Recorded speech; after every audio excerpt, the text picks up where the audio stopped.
Почитувани представници на медиумите, добро вечер и ви благодариме за интересот и за втората и последна пресконференција во Државната изборна комисија за денеска. Со право на глас на овој референдум на државно ниво, во избирачкиот список се запишани вкупно 1.806.336 гласачи. На 33 гласачки места во нашите дипломатско-конзуларни представништва во странство, 2694 гласачи кои се пријавиле и чии пријави се прифатени од Државната изборна комисија, имаа можност да го остварат своето гласачко право. Се уште се отворени 6 гласачки места во Соединетите Американски држави, Канада и Лондон, каде гласањето ќе трае до 19 часот според временската зона на земјата каде што се гласа. До 17 часот вкупната излезност од гласањето во странство изнесува 985 гласачи, односно 36,56%. Напоменуваме дека во оваа излезност, поради временската зона, не се вклучени 5 избирачки места во САД и Канада. 13 гласачки места во казнено-поправните установи, каде своето гласачко право можеа да го остварат 1558 гласачи, се затворени. Гласањето таму течеше без проблеми, а до 19 часот гласаа вкупно 1008 гласачи, односно 64,69% од запишаните.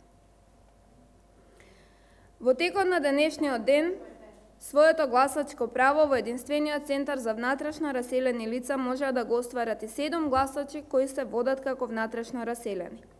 Гласачкото место и во центарот за внатрешно раселени лица е затворено. Во текот на денешниот ден избирачките одбори во Република Македонија го спроведуваат и гласањето за лица кои се болни или немокни или се во куќен притвор, а до општинските изборни комисии доставиле известувања со соодветна документација.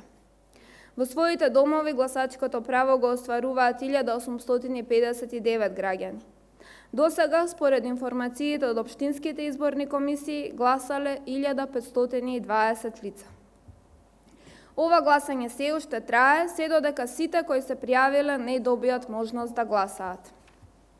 Подсетуваме дека Државната изборна комисија издаде акредитации за наблюдување на 11.907 домашни, 493 странски наблюдувачи, 194 преведувачи и 83 странски новинари.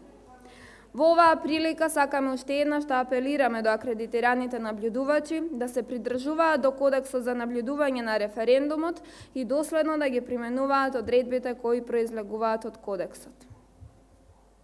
Во овој процес гласачите имаат право на два вида приговори. Приговори за заштита на личното избирачко право и приговори за постапката за гласање и сумирање и утврдување на резултатите.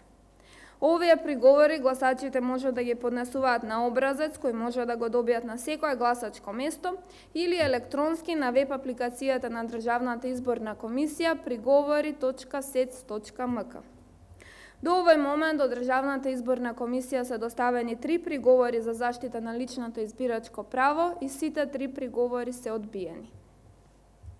Во функција и бесплатната телефонска линија 0800-555-44, преку која граѓаните може да пријавуваат неправилности или да поставуваат прашања до Државната изборна комисија.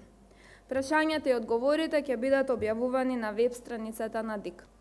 Во однос на инцидентот кој што го спомнавте, за кој се појавија информации во медиумите, реагираа веќе надлежни институции, така што не би навлегувале ние како Државна изборна комисија понатаму во анализа на истиот настан. Јас повторно ќе кажам дека избирачките одбори кои се надлежни за спроведување на гласањето се надлежни за просторијата каде што е гласачкото место. Во однос на останатите дипломатско-конзуларни представништва, односно гласачките места каде што денеска се спроведуваше и се уште се спроведува гласање, постојано сме во комуникација со избирачките одбори, како директно, така и преку Министерството за надворешни работи. Не се евидентирани други проблеми, односно некои технички моменти ги решаваме во, така што нема навистина никакви проблеми.